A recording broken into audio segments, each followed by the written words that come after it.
분하고 인사하겠습니다. 참 잘 오셨습니다. 한 번 더 인사하겠습니다. 은혜 많이 받으시기 바랍니다. 마지막으로 인사하겠습니다. 기도의 용사 되시기 바랍니다. 어떤 교회에 한 목사님이 부임을 했는데요, 이 목사님의 설교 주제는 늘 지옥에 관한 말씀이었습니다. 늘 지옥에 관한 말씀을 들을 때마다 성도들의 마음은 오싹오싹 했습니다. 이분이 늘 입만 열었다면 지옥에 관해서 설교하다 보니까 결국 교인들이 이 목사님을 쫓아내고 말았습니다. 두 번째 목사님이 오셨습니다. 목사님도 또 입을 열어 말씀을 전하시는데 놀랍게도 이 목사님도 주로 전하시는 말씀이 이제 지옥에 관한 말씀이셨습니다. 그런데 참 신기하게도 시간이 흐르면서 성도들은 변화되기 시작했고, 이상하게도 그 전에 목사님은 지옥에 관한 설교하다가 쫓겨나셨는데 이번 목사님은 지옥에 관한 설교를 하셨음에도 쫓겨나지 않았습니다. 그래서 물었어요. 아니, 전에 계신 목사님도 똑같은 설교하지 않으셨냐고. 그런데 왜 전에 계신 목사님은 쫓아내고 왜 지금 계신 분은 쫓아내지 않냐고. 이제 그랬더니 이제 사람들이 그러더라는 거죠. 전에 계신 분은 우리에게 가장 중요한 구원에 관한 말씀을 하셨음에도 불구하고 그분은 꼭 우리를 위협하듯이 협박하듯이 설교하지 않았냐고. 근데 반면에 지금 오신 분은 지옥에 관해 설교하시지만 그럼에도 불구하고 우리를 사랑하셔서 늘 눈물로 설교하지 않으시냐고. 바로 그것이 차이라고 이렇게 말했다라고 하는 거죠. 결국에는 똑같은 지옥에 관한 설교를 했지만 한 분은 쫓겨나고 한 분은 오히려 성도가 변화되는 그러한 역사를 보게 될 수 있었던 원인은 그 차이점은 다름 아닌 영혼을 향한 사랑이더라라고 하는 이제 얘기입니다. 결국 사랑이 영혼을 바꾸는 거고, 사랑으로 인해 진짜 복음의 열매가 맺혀지는 거고요. 그래서 사랑하니까 우리가 복음을 전하게 되는 거고, 그래서 사랑한다면 결국 복음을 전하지 않을 수가 이제 없다라고 하는 거죠. 그래서 그런 의미에서 우리 예수님이 이 땅에 오신 것, 예수님의 성육신도 우리는 단지 교리적으로만 바라볼 것이 아니고 그것은 바로 하나님의 사랑, 우리를 향한 예수님의 사랑으로 우리가 볼 수 있어야 이제 된다라고 하는 것입니다. 사랑하셨기 때문에 인간으로 오신 거고, 또 사랑하셨기 때문에 십자가에 죽으신 거고, 사랑하셨기 때문에 우리를 위해서 그 말할 수 없는 그 고난과 고통을 다 견디셨다라고 하는 이제 사실이죠. 그래서 하나님의 아들이신 예수님이 얼마나 우리를 사랑하셨다면 이 갈릴리에 오셔서 하셨던 예수님의 공생애의 사역의 내용은 갈릴리를 두루 다니시면서 한 사람 한 사람 구석진 그런 곳까지 찾아가셔서 예수님은 만나시고 그들에게 복음을 전하시고 전도하셨다는 겁니다. 예수님의 공생애를 한마디로 얘기한다면은 그것은 영혼을 구원하는 삶, 잃어버린 자를 찾아 구원해내는 그런 전도의 삶이셨다라고 하는 것을 우리가 볼 수가 있습니다. 매일 새벽같이 일어나서 기도하신 이유도 영혼을 사랑하셨기 때문에 그런 거고요. 늘 새벽에 어디 가면 예수님이 기도하고 계실 거다라고 하는 걸 알았던 제자들이 새벽부터 사람들이 예수님을 찾으니까 기도하시던 예수님께 찾아가서 예수님, 사람들이 이 새벽부터 예수님을 찾습니다 라고 이제 그러거든요. 그랬더니 그 말을 들으신 예수님께서 마가복음 1장에 이렇게 38절에 이제 이런 얘기를 하시는 것입니다. 예수님이 이런 말씀하세요.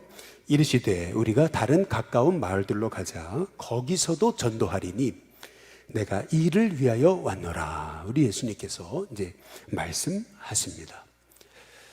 예수님은 전도를 위해 오셨다. 이제 이렇게 예수님이 말씀하고 계시는 것을 이제 볼 수가 있는 건데요. 결국 예수님이 전도하신 목적, 전도하신 이유, 왜 전도하셨나? 그것은 사랑하시니까 예수님은 전도하셨다라고 하는 거죠. 마찬가지로 우리도 주님의 사랑을 알고 나면은 전도하지 않을 수가 없는 거예요. 어찌 본다면은 우리가 믿지 않는 가족들을 생각하면서 그 믿지 않는 가족들을 구원하기 위해 또 내 주변의 친구들, 또 직장 동료들, 또 형제 자매를 위해서 우리가 애통하며 이제 기도할 수밖에 없는 이유, 그것은 우리가 주님의 사랑을 받았기 때문에 그런 거고, 그 주님의 사랑을 받고 나니까 우리 혼자만 구원받을 수 없잖아요. 그래서 우리는 가서 또 만났을 때 그들에게 복음을 전하게 이제 되어 있다라고 하는 겁니다. 오늘 우리가 함께 읽으신 말씀은 실은 사도 바울의 큰 근심과 고통과 애통이 담겨져 있는 그러한 말씀입니다. 사실은 오늘 함께 읽으신 말씀을 그 앞에 나와 있는 로마서 8장과 비교하게 되면 굉장히 참 충격적인 말씀이 아닐 수 없는 거예요. 왜냐하면 로마서 8장 35절, 39절에 보시면은 누가 우리를 그리스도의 사랑에서 끊으리요? 라고 이렇게 이제 말하거든요. 뭐 환난이나 공고나 박해나 기근이나 적신이나 위험이나 칼이라. 그 어떤 것도 우리 주님의 사랑에서 우리를 끊을 수 없다라고 얘기하면서 39절에 한 번 더 이렇게 반복하는 거예요. 높음이나 기쁨이나 다른 어떤 피조물 일지라도 우리 주 그리스도 예수 안에 있는 하나님의 사랑에서 절대 끊을 수 없다. 이제 이렇게 사도 바울이 로마서 8장을 결론을 내리거든요. 끊을 수 없는 하나님의 사랑. 그 어떤 것도 우리를 하나님의 사랑에서 끊을 수 없다. 이제 이것이 로마서 8장에 나온 사도 바울의 그 복음의 성가입니다. 그런데 로마서 9장 오늘 함께 읽으신 말씀에 보면은 로마서 9장 1절에서 이제 3절에 보시면은 사도 바울이 얘기하는 거예요. 3절에 나의 형제 곧 고륙의 친척을 위해서 내 자신이 저주를 받아 그리스도에게서 끊어질지라도, 아까는 안 끊어진다 그랬는데 지금은 끊어질지라도 내가 그들의 구원을 위해서라면 그리스도의 사랑에서 끊어질지라도 나는 그들의 구원을 원한다라고 사도 바울이 이제 말하고 있는 거예요. 로마서 8장에서는 절대 하나님의 사랑에서 날 끊을 수 없다. 두 번이나 힘주어서 강력하게 말했던 사도 바울이 로마서 9장에 와서는 그 사랑에서 끊어질지라도, 설사 그 사랑에서 멀어질지라도 나는 내 동족이 구원받기 원한다라고 이제 사도 바울이 말하는 것을 이제 볼 수가 있거든요. 여기 로마서 9장의 3절에 지금 사도 바울이 그리스도에게서 끊어질지라도 라고 했더니 끊어진다라고 하는 말, 그리스도에게서 끊어진다는 말은 쉽게 말하면 내가 지옥에 떨어진다 하더라도 라고 하는 그런 의미가 이제 있는 겁니다. 내가 지옥에 떨어진다 하더라도. 그래서 사도 바울은 지금 로마서 9장 1절에서 이렇게 얘기하는 거예요. 내가 그리스도 안에서 참말을 하고 거짓말을 아니한다. 이거 진짜다라고 강조하고, 이거 거짓말이 아니다. 이제 그렇게 강조하면서 뭐라 그러냐면 나에게 큰 근심이 있고, 근심 정도가 아니고 마음에 그치지 않는 고통이 있다. 이제 사도 바울이 말합니다. 그의 마음에 있는 근심, 그의 마음에 있는 고통은 그치지 않는 고통이라는 거죠. 나를 짓누르는 어마어마한 쓰나미 같은 큰 근심이라고 하는 거예요. 그 근심이 뭐냐면 내 형제, 고륙 친척, 내 가족이 예수님을 모른다는 거. 그래서 나의 형제, 나의 고륙의 친척이 구원받을 수만 있다면 내가 그리스도에게서 저주를 받아서 지옥에 갈지언정 내가 그들의 구원을 원한다라고 지금 사도 바울이 말하고 있는 겁니다. 사도 바울은 본래 예수님을 핍박하던, 예수 믿는 자들을 핍박하던 사람 아니었어요. 복음이라고 한다면 바득바득 이를 갈던 사람인데, 꼭 예수님 얘기만 들었다면 꼭 이 경기 걸린 사람처럼 그렇게 완전 노이로제 반응을 했던 이 사도 바울인데요. 이 사도 바울이 다메섹 도상으로 가다가 호련히 그 대낮에 그의 눈을 멀게 하는 빛을 보게 되잖아요. 바울아, 바울아, 사울아, 사울아, 왜 나를 핍박하느냐라고 그 물으시는 음성 앞에서 도대체 누구냐고. 근데 알고 보니까 그분이 예수님이시잖아요. 3일 동안 식음을 전폐하게 되고 눈을 멀었어요. 그리고 난 성령에 이끌려서 아나니아라는 사람에게 이제 안수를 받았는데 눈이 떠지잖아요. 눈이 떠지면서 그 아나니아를 통해 이제 사도 바울은 알게 되는 거죠.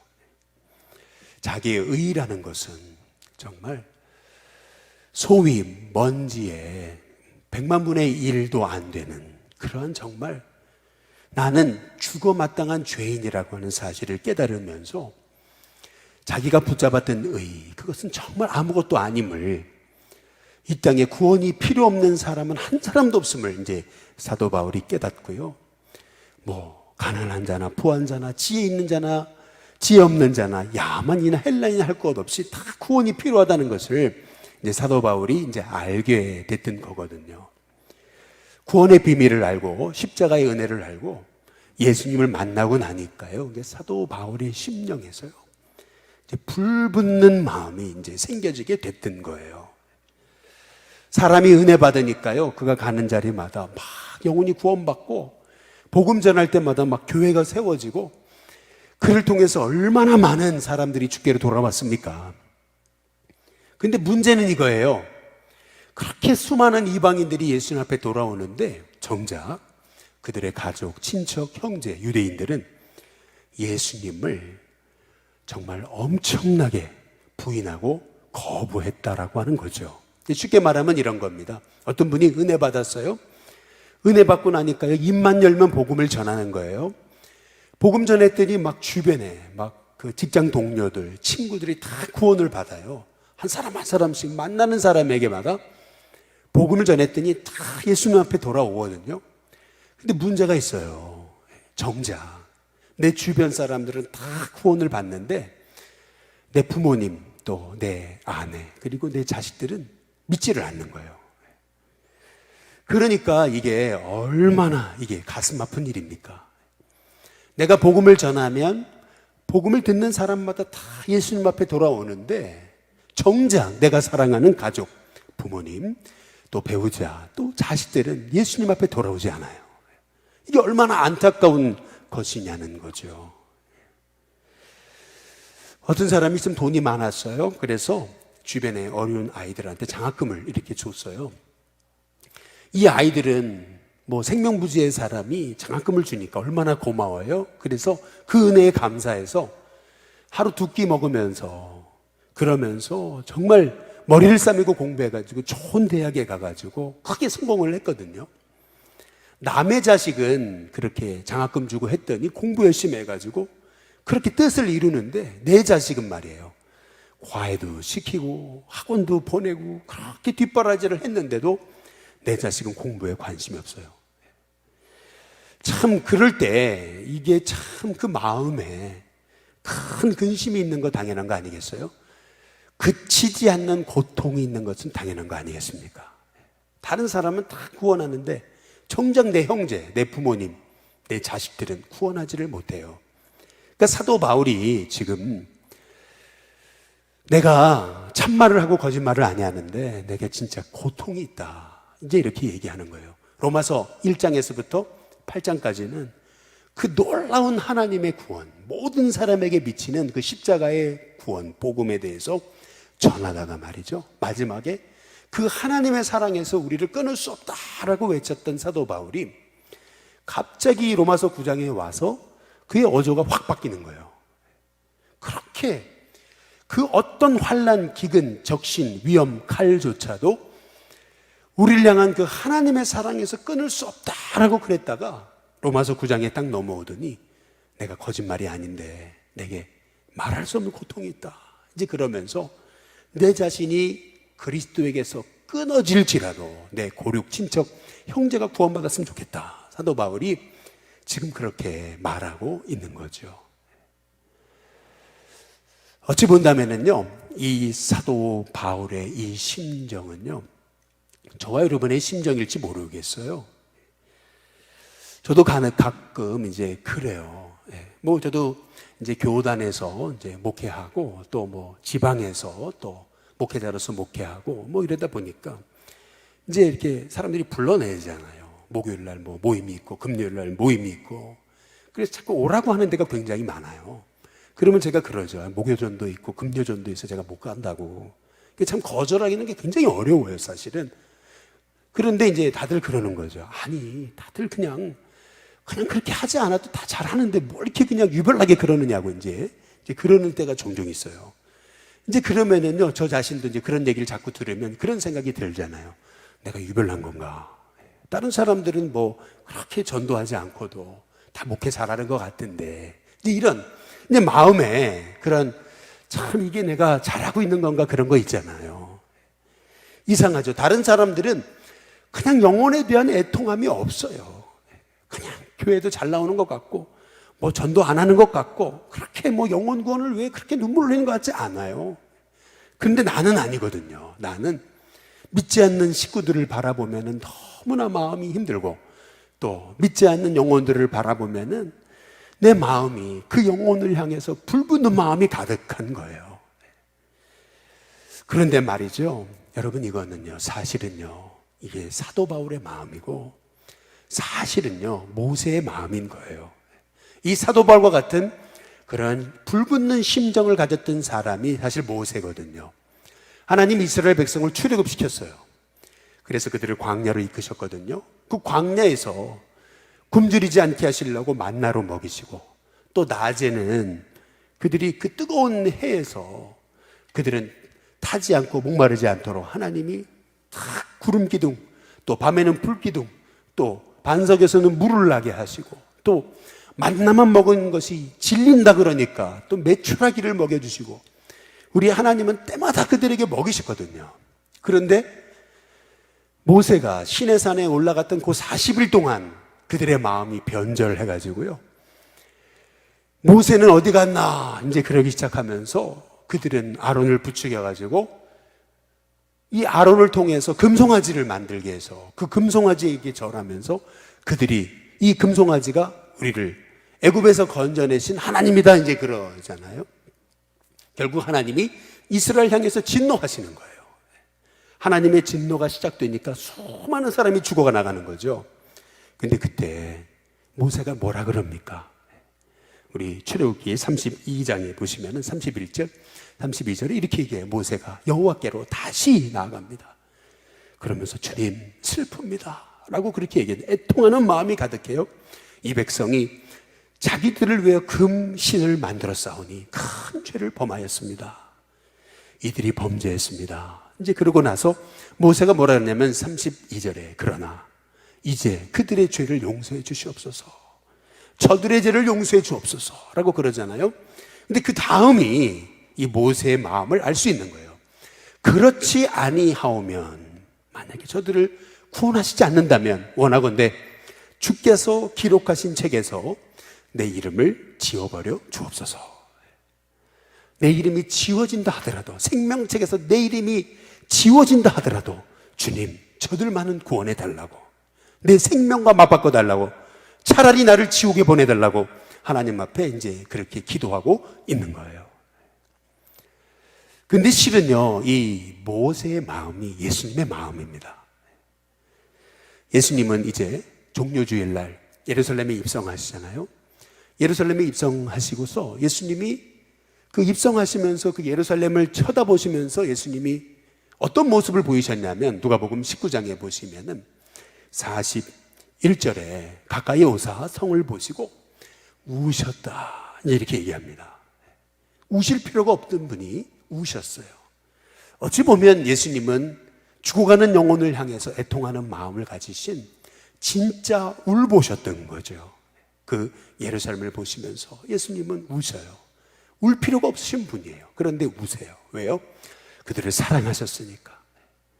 그들이 구원받기를 원하시는데 그들의 마음이 완악하잖아요. 누가 마태복음의 23장에 37절에 예수님이 그 예루살렘 성을 보시면서 이렇게 얘기하십니다. 예루살렘아 예루살렘아, 암탉이 그 새끼를 날개 아래에 모음같이 내가 내 자녀를 모으려 한 일이 도대체 몇 번이더냐. 그러나 니들이 원치 않지 않았냐. 우리 예수님이 말씀하십니다. 암탉이 그 새끼를 날개 아래 모으는 것처럼 우리 주님이 그 영혼들을 모으려고 그렇게 애쓰셨는데 그들이 거부했다는 말씀이시죠. 결국 우리 예수님은 십자가 위에 죽으실 때 예수님은 하나님께 버림받는 것처럼 여겨주셨습니다. 엘리 엘리 라마 사박다니, 나의 하나님 어찌하여 나를 버리셨습니까? 하나님의 아들이신 우리 예수님이 하나님께 버림받은 그러한 경험을 하게 되셨다는 거예요. 실제로 우리 주님은 십자가에서 버림받음을 경험하셨다는 거죠. 나의 하나님 어찌하여 나를 버리셨습니까? 이 예수님의 이 고백을 통해서 우리는 바울의 고백, 모세의 고백을 보게 되는 거예요. 내 친척 형제 고륙이 구원받는 일이라면 내 자신이 그리스도에게서 끊어질지라도 저주를 받게 될지라도 나는 원합니다. 이 사도 바울의 이 고백, 내 이름을 생명책에서 지워주시옵소서. 저들을 구원하지 않으실 거면 내 이름을 생명책에서 지원해달라고 했던 그 모세의 기도, 그것은 다름 아닌 예수님의 마음이셨던 거죠. 저는 우리 일신교회 성도들이 여러분의 가족들, 믿지 않는 식구들, 또 여러분 직장 동료들, 또 친한 친구들, 또 여러분 주변의 이웃들, 복음을 모르는 영혼을 향해서 애통하는 마음, 큰 근심, 정말 그치지 않는 고통이 있는 것은, 그것은 여러분이 주님의 마음을 품었다는 증거입니다. 내가 유별나게 남다르게 그렇게 참 그냥 유별난 사람이 되는 것이 아니고요, 여러분이 죽어가는 영혼을 향한 애통하는 마음이 있다는 것은, 그것은 여러분이 구원의 축복이 뭔지를, 지옥이 뭔지를 안다는 거예요. 진짜 지옥이 뭔지를 안다는 사람은요, 영혼을 위해 복음을 전할 수밖에 없어요. 이 윌리엄 보스라고 하는 구세군의 창설자가 이제 그런 얘기를 했어요. 왜 이렇게 많은 영국의 사람들이 복음 전하지 않을까? 그리스도인들조차도 복음 전하지 않을까? 그는 그렇게 얘기했습니다. 이 땅의 영혼들이 지옥의 고통이 뭔지 몰라서 그런 것이다. 이제 그렇게 얘기를 했어요. 우리가 정말 천국이 있다고 믿는다면, 그리고 지옥이 있다고 믿는다면, 복음 전하는 것, 또 죽어가는 영혼을 향해 안타까운 마음을 품는 것, 이것은 가장 가치 있는 일이 되는 겁니다. 저와 여러분이 사도 바울이 가진 그 고륙 형제 친척을 향한 그 애통하는 마음, 그가 가는 곳마다 얼마나 많은 교회가 세워지고 얼마나 많은 동역자가 일어나고 유럽의 지도와 판도를 바꿀 정도로 그는 엄청난 일을 했지만은, 그러나 사도 바울의 마음의 한켠에는 엄청난 고통이 있었던 거예요. 내 형제, 고륙 친척이 구원받지 못한다는 사실 때문에 그런 거죠. 바라기는 저와 여러분의 인생에도 여러분의 가족 중에서, 또 부모님, 또 형제, 또 배우자, 또 자녀들 중에서 믿지 않는 영혼들을 향한 그 애통하는 마음, 여러분 그 마음은 주님의 마음을 품은 것입니다. 하나님, 어찌 나만 구원받아 천국 백성 되고 하나님 자녀가 되리오기까? 하나님, 나로 하여금 내 가족, 형제, 친척, 식구들, 내 친구들, 이웃들을 전도할 수 있는 그런 주님의 종으로 사용해 달라고 하나님 앞에 기도할 때에, 하나님께서 저와 여러분을 통해서 정말 이 땅에 하나님 예비하신 영혼들 주님 앞에 돌아오게 하시는 은혜를 분명히 주실 줄로 믿습니다. 바라기는 저와 여러분의 마음이 이 사도 바울, 이 모세, 주님의 마음이 돼서 저와 여러분을 통해서 죽어가는 영혼이 살아나는 은혜가 있게 되시기를 주님의 이름으로 축복합니다. 기도하겠습니다.